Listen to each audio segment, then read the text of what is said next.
18 मार्च को होली है, रंगों का त्योहार होली। लेकिन अभी होली आने में 8 दिन शेष है। 8 दिन की ये समयावधि होलाष्टक कहलाती है, जो फाल्गुन शुक्ल अष्टमी तिथि से मानी जाती है।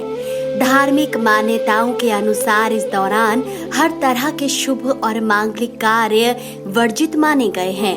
प्राचीन काल से ही होलाष्टक प्रारंभ होते ही होलिका दहन वाले स्थान की गोबर और गंगा जल से लिपाई की जाती रही है और वहां पर होलिका का डंडा लगाया जाता है, जिनमें एक को होलिका का प्रतीक और दूसरे को प्रहलाद का प्रतीक माना जाता है।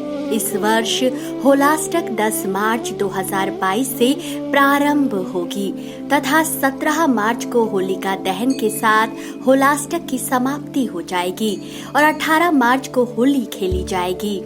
तिथि और मुहूर्त।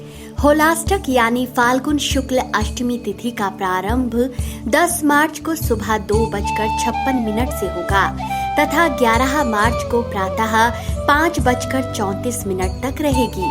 अतः फाल्गुन शुक्ल अष्टमी तिथि को यानी 10 मार्च गुरुवार से होलाष्टक का प्रारंभ हो जाएगा और फाल्गुन पूर्णिमा तिथि का प्रारंभ 17 मार्च 2022 के दिन गुरुवार को दोपहर 1:29 से होगा तथा 18 मार्च शुक्रवार को दोपहर 12:47 तक ही तिथि मान्य होगी।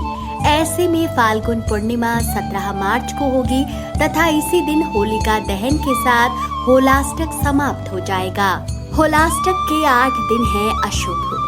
धार्मिक मान्यताओं के अनुसार 8 दिनों तक कोई मांगलिक कार्य नहीं किए जाते, क्योंकि इन 8 दिनों को अशुभ माना जाता है। इसलिए ज्योतिष शास्त्र के अनुसार इस तिथि से कोई भी शुभ कार्य नहीं किया जाता, क्योंकि ऐसा माना जाता है कि इस दिन किए गए किसी भी कार्य का परिणाम शुभ नहीं होगा।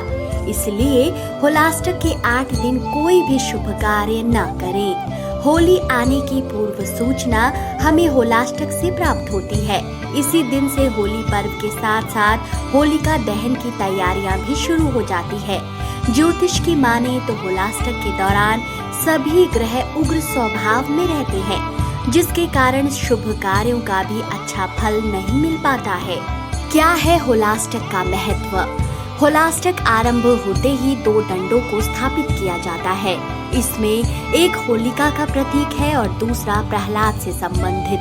और ऐसा माना जाता है कि होलिका से पूर्व यह 8 दिन प्रहलाद को नारायण भक्ति से विमुख करने के लिए पिता हिरण्यकश्यप द्वारा कई प्रयास किए गए, लेकिन सभी निष्फल हो गए। अंत में पिता हिरण्यकश्यप ने प्रहलाद को इसी तिथि यानी फाल्गुन शुक्ल अष्टमी को बंदी बना लिया और उसकी मृत्यु हेतु अनेक उपाय किए, किंतु नारायण भक्ति में लीन प्रहलाद हमेशा जीवित बच जाते थे।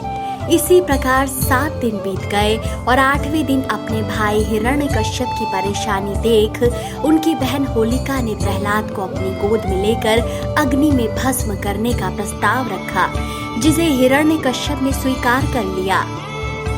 परिणाम स्वरूप होलिका अपने भतीजे प्रहलाद को गोद में लेकर जलती आग में बैठी, लेकिन वह स्वयं भस्म हो गई और प्रहलाद पुनः जीवित बच गए, क्योंकि उनके लिए अग्निदेव भी शीतल हो गए। तभी से इन 8 दिनों को होलाष्टक के रूप में मनाया जाता है। ऐसा कहा जाता है कि भक्ति पर जिस तिथि वार को आघात होता है, उस दिन और तिथियों के स्वामी भी हिरण्यकश्यप से क्रोधित हो जाते थे। तभी से फाल्गुन शुक्ल अष्टमी की तिथि प्रारंभ होते ही होलिका दहन स्थान का चुनाव किया जाता है और इस दिन से ही होलिका दहन के लिए प्रतिदिन लोग अपनी ओर से डंडों का ढेर लगाते हैं और पूर्णिमा के शुभ मुहूर्त में शीतलता एवं स्वयं की रक्षा के लिए ढेर की पूजा करके होलिका दहन करते हैं। होलाष्टक में उग्र स्वभाव में रहते हैं ग्रह।